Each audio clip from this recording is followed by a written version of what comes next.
Um homem é preso depois de jogar um rojão num bebê de apenas 6 meses. Ele se revoltou depois que a avó da criança, que é comerciante, pediu para ele sair da loja por se recusar a usar máscara. Prestou depoimento hoje em Rio Verde o pai do adolescente que denunciou um policial militar por aliciamento e assédio. Disputa polêmica. Em Buriti Alegre, moradores são notificados a desocuparem casas às margens do Lago das Brisas. Furnas diz que a área é de preservação permanente e vai ser reflorestada. A gente fala também da expectativa do comércio para o Dia dos Pais. Vai ter presentão ou lembrancinha, hein? Lojistas apostam em aumento nas vendas de até 50%. É a partir de agora no Jornal Anhanguera.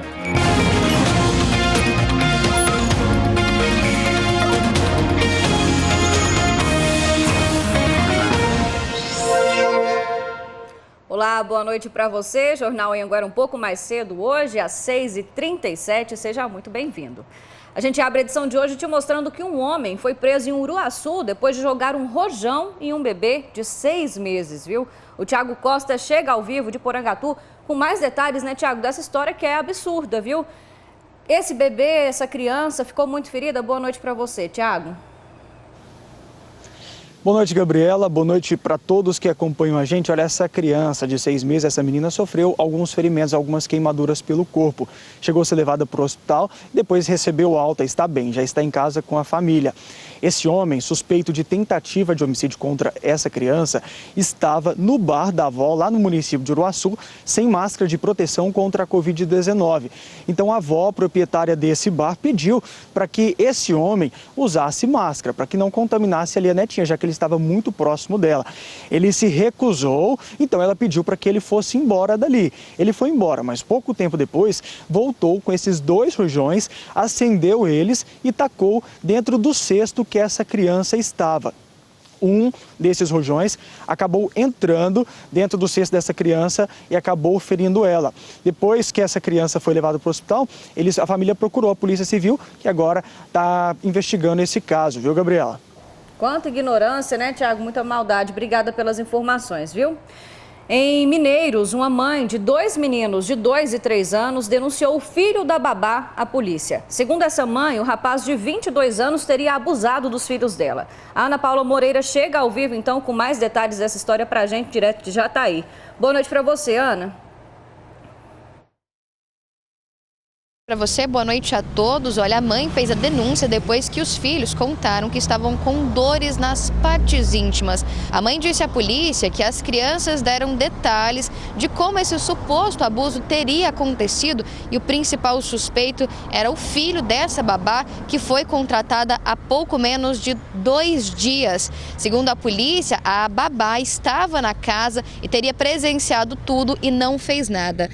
Esse homem, com as informações, então, a polícia localizou esse homem de 22 anos, ele foi encaminhado para a delegacia, mas ele não ficou preso. As crianças de 2 e 3 anos fizeram exames que não constataram as lesões. O delegado responsável pelo caso disse que vai seguir com as investigações, que as crianças vão passar agora por novos exames psicológicos, e que agora a mãe, a babá e esse homem de 22 anos serão ouvidos novamente para essa investigação. Gabriela.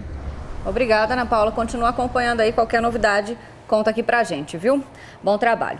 Prestou depoimento hoje em Rio Verde o pai da criança de 12 anos que denuncia um policial militar por aliciamento e assédio. O PM foi preso no início dessa semana e também é suspeito do mesmo crime contra um jovem de 18 anos. A gente vai ao vivo, então, com o Eduardo Marins, que está com essas informações em Rio Verde. Vai contar aí detalhes desse depoimento pra gente. Boa noite pra você, Eduardo.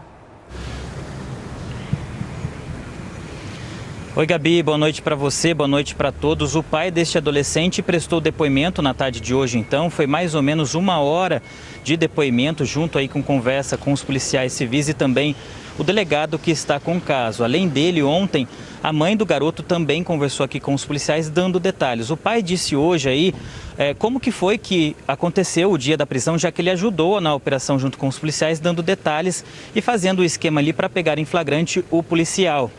A gente relembra, né, que Manuel Pacífico de Oliveira, de 59 anos, ele segue preso na prisão militar aí em Goiânia.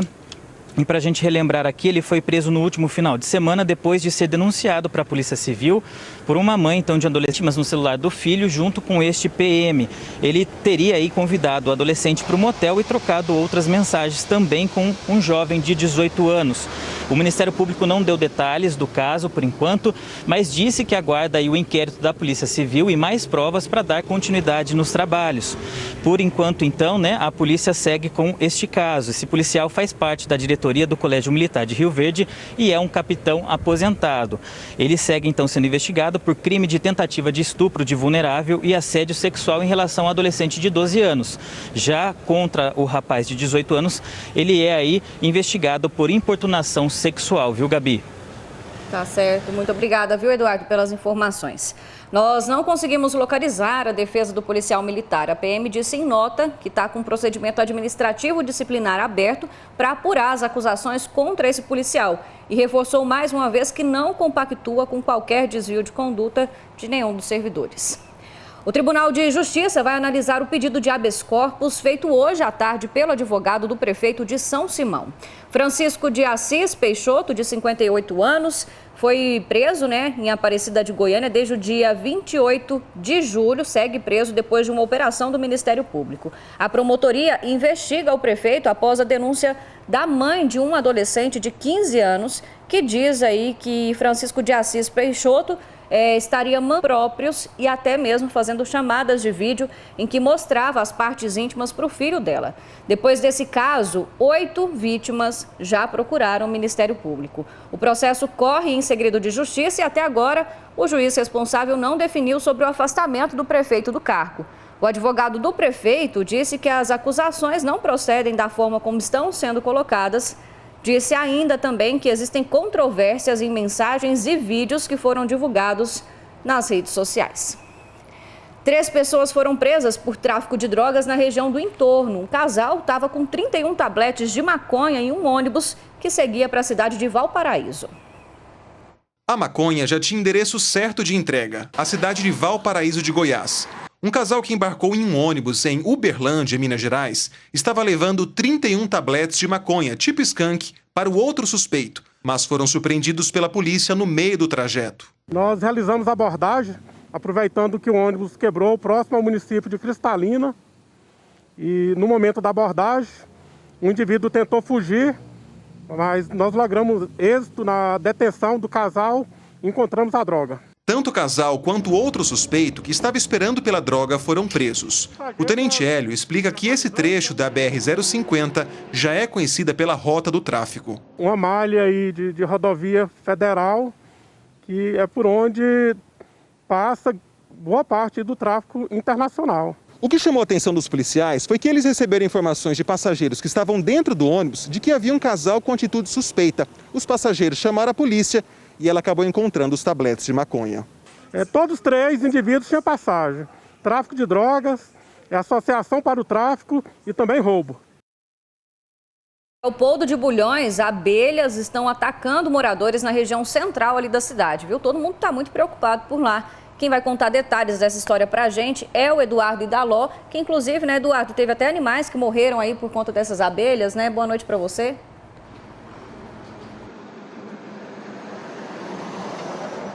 Oi, Gabriela, boa noite para você, boa noite para todo mundo que está nos assistindo. É isso mesmo, moradores aqui de Leopoldo de Bulhões estão bastante assustados. A gente está falando ao vivo agora daqui da cidade. Eu conversei com uma moradora onde teve a casa invadida por esse enxame de abelhas, Esse enxame invadiu a casa ontem, mas foram várias casas da rua. Na casa dela, um cachorro foi morto por esse ataque das abelhas. Uma outra cachorra também, ela não está bem, está em estado grave. Uma galinha também, ela tem criação de aves, uma galinha também morreu. Na hora que aconteceu esse ataque ontem, os moradores correram para dentro das casas. A polícia deu um apoio aí para ajudar os moradores que estavam bastante assustados, inclusive para tirar esses moradores das casas.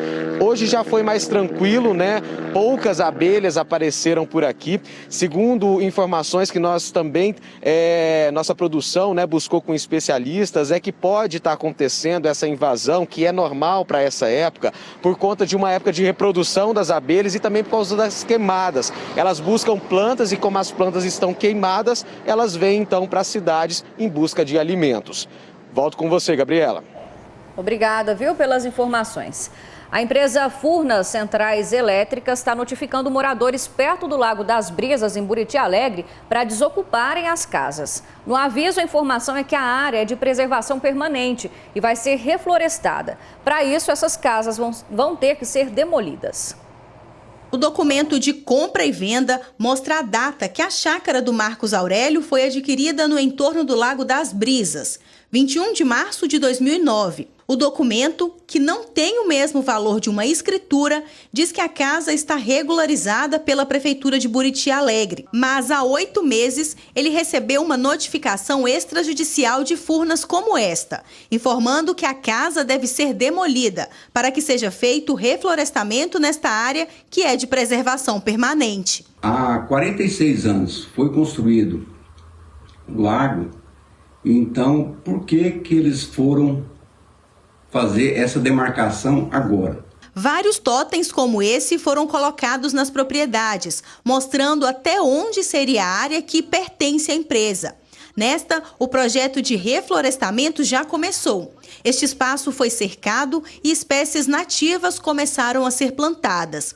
Se a desapropriação acontecer, mais de 200 moradias devem ser afetadas. Alguns moradores estão questionando na justiça a notificação de Furnas. Primeiro, que eles não demonstraram documentalmente a propriedade. Eles simplesmente pontuam marcos no nível 522 e tudo que está dali para baixo alegam que são seus. E a gente defende o contrário. Defendemos que esses proprietários compraram, pagaram e, se na pior das hipóteses tiverem realmente que desapropriar, eles devem ser indenizados. Em nota, a empresa disse que é responsável pelas margens dos reservatórios que estão sob sua concessão. A empresa disse também que apenas as construções irregulares e que não têm autorização para estar às margens do lago vão ser desapropriadas. O objetivo da ação seria manter a segurança das pessoas e a preservação do reservatório.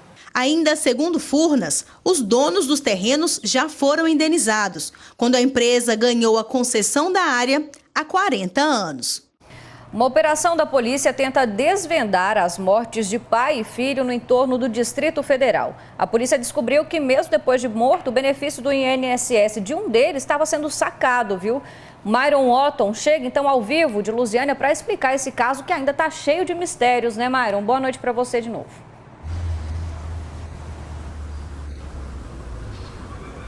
Olá, boa noite, Gabriela. Boa noite a todos. Olha, está um quebra-cabeças muito grande, viu? A polícia trata esse caso como duplo homicídio e também estelionato. Tudo começou em 2014, quando a polícia encontrou as ossadas do filho dentro de uma cisterna.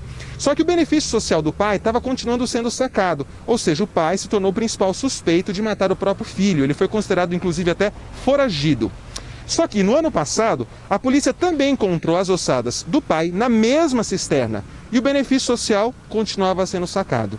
A polícia então encontrou um casal, dono de despachante lá de Taguatinga, no Distrito Federal, que estava utilizando o cartão desse pai para poder sacar o fundo do INSS. Esse casal não foi preso, foi ouvido e liberado logo em seguida.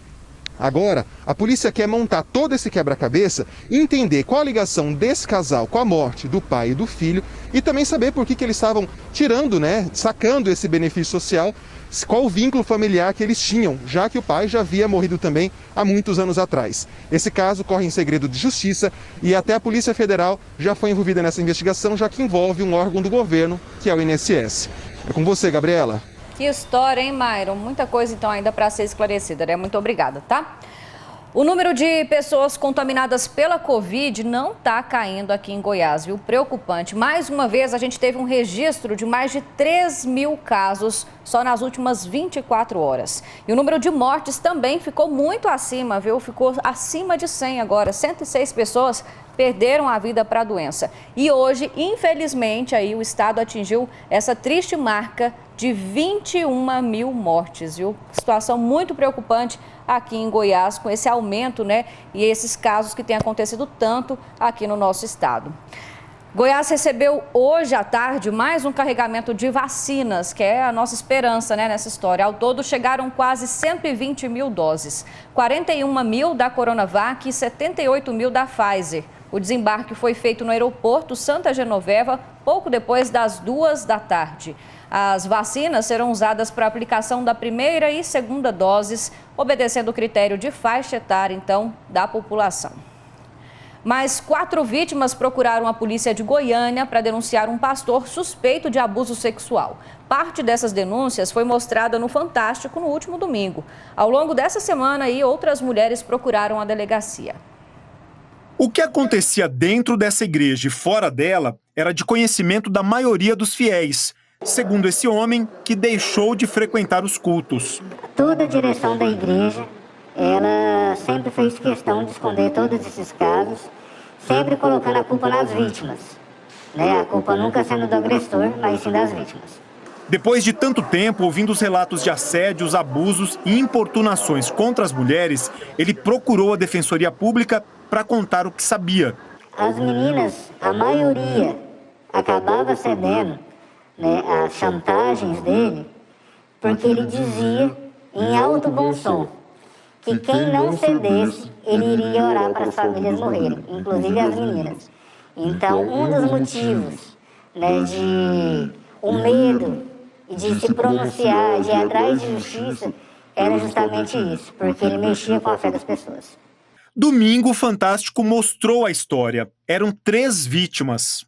Eu fui molestada. Pegava minhas partes íntimas. Falava que eu era lésbica, que eu precisava de tratamento.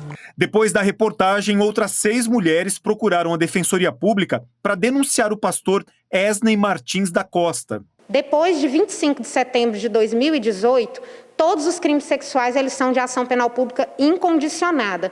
Então, o que aconteceu de 25 de setembro de 2018 para cá é totalmente passível de apuração. Agora, o que aconteceu antes, nós temos que analisar caso a caso para verificar se não houve a prescrição.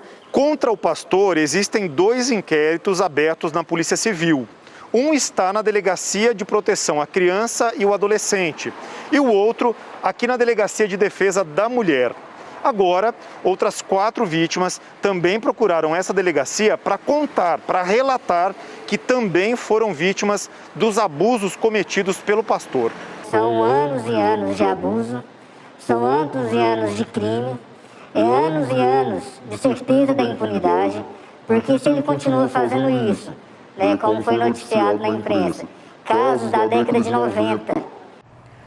A defesa do pastor Esney Martins da Costa disse que ele prestou todas as informações e está colaborando com as investigações e que se coloca à disposição para esclarecer quaisquer denúncias. Nós não conseguimos contato com os responsáveis pela Igreja Evangélica Renascendo para Cristo. Depois de uma prorrogação por causa da pandemia, acaba amanhã o prazo para pagar o IPVA dos veículos de placas com finais de 1 a 6. Dos mais de 2,5 milhões de motoristas aqui em Goiás nessa situação, 30% ainda não quitaram esse débito. Mais de 2,5 milhões de veículos circulam pelo estado com placas de final 1 a 6. Os motoristas desses carros têm até amanhã para pagar a última parcela ou o valor total do IPVA. Depois, o calendário segue da seguinte forma: final 7 vence em 9 de setembro, final 8 em 7 de outubro, final 9 em 4 de novembro e final 0 em 30 de novembro. Quem deixar para pagar o IPVA a partir do dia 6 de agosto, depois do vencimento das placas com final de 1 a 6, vai precisar desembolsar mais dinheiro. É que com o atraso no pagamento, o boleto vai ser reajustado com 20% de multa. Além disso, o motorista que for flagrado dirigindo com o documento atrasado comete uma infração gravíssima. Leva 7 pontos na carteira de habilitação e ainda paga uma multa. Onde vai incidir todos os débitos relativos ao veículo, tanto o IPVA quanto o licenciamento anual, e se houver multas de trânsito também incidirá além do seguro. 30% dos motoristas ainda não pagaram o imposto. A média histórica no estado de inadimplência do IPVA é de 20%, segundo o Detran. O seu Vanderlei já foi pagar hoje o imposto para não ter risco de atrasar. Prefiro sempre uns dias antes. Qualquer coisa que eu tenha que pagar um pouquinho antes é melhor. Para pegar o boleto, tem que acessar o aplicativo ou o site do Detran. O documento não é mais enviado para a casa do contribuinte. No site é só clicar na aba Veículos, preencher os dados como placa e Renavan, gerar o boleto e pagar em uma lotérica ao banco. Hoje à tarde, alguns motoristas estavam com problemas em fazer o pagamento pelo aplicativo do banco. A Receita Estadual diz que o sistema estava congestionado, mas que agora à noite já deve estar mais tranquilo. Para essas placas de 1 a 6 já foi feita uma dilação de prazo para vencer agora todo o saldo agora dia 5 de agosto.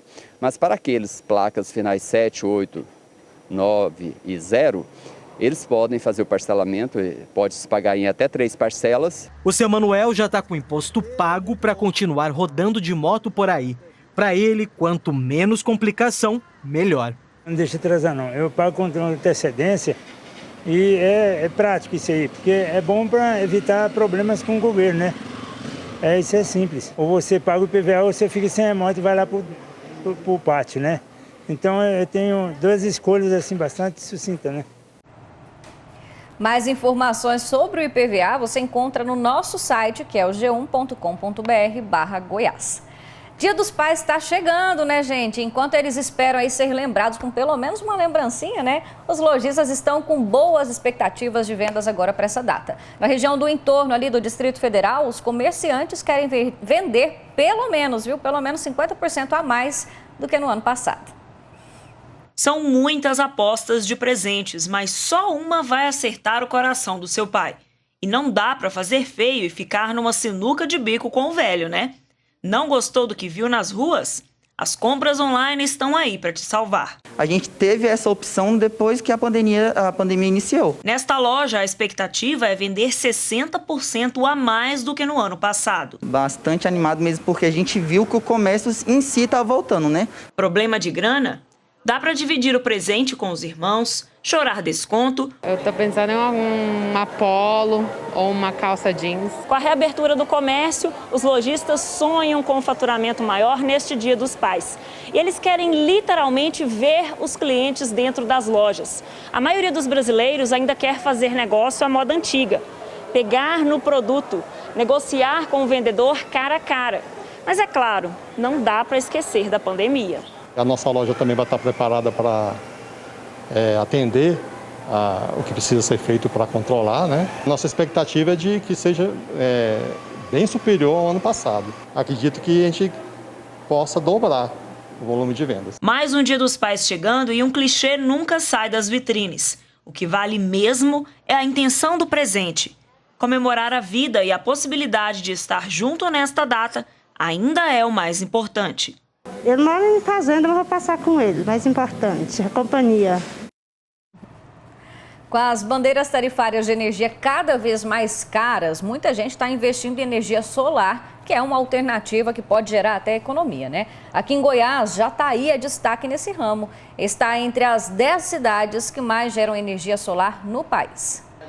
Com a fatura de energia de quase R$1.000 por mês, o Jairo, há 1 ano, investiu em placas solares, que produzem energia para toda a casa e até para a barbearia. Agora, ele paga apenas o financiamento, valor menor do que ele pagava na conta de energia. Daqui a 4 anos eu já estou livre de pagar as parcelas, que no caso seria da placa, e eu fico pagando somente a taxa da energia. Neste clube em Jataí, o estacionamento foi todo adaptado com placas de energia solar. Em 2 anos, a conta de energia do clube saiu de R$32 mil para R$7 mil. Como a vida útil dos equipamentos é de 25 anos, a nossa expectativa é de que a gente consiga o retorno dentro dos próximos 6 anos, o investimento feito. Esse empresário explica que a procura por energia solar cresceu muito nos últimos 3 anos, devido ao aumento das bandeiras tarifárias de energia. E hoje a pessoa consegue economizar na casa de 95%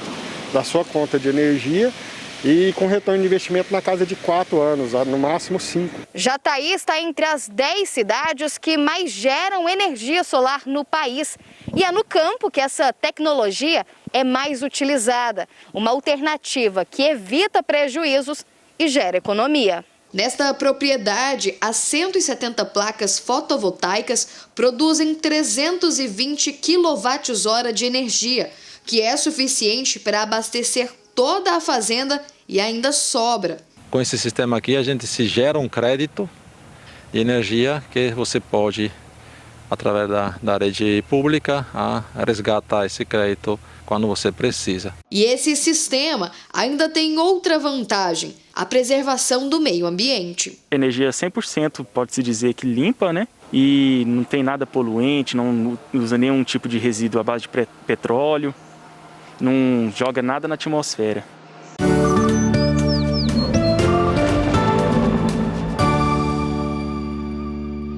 Quinta-feira de céu claro, com temperaturas amenas pela manhã e esquenta ao longo da tarde. Máxima de 36 graus no oeste.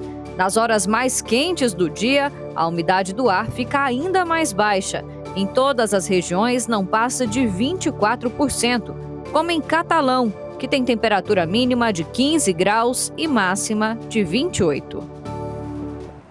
Hora da mesmo agora nesse tempo muito seco, tem beleza aqui no nosso cerrado. Em Rio Verde, os ipês amarelos já começaram a florir. Esses aí ficam no Jardim Botânico do campus do IF Goiano. Só em Rio Verde, nos últimos meses, foram plantadas mais de 5.000 mudas de árvores, a maioria ipês. E antes de ir embora, viu, gente, 2 recadinhos. Hoje o Jornal Nacional começa mais cedo, 7:55, e amanhã, Jornal em Agora, primeira edição, vai ser apresentado ao vivo de Rio Verde, a cidade que está completando 173 anos. Você está convidado, viu? Vai ser muito especial, não perde não. Boa noite para você.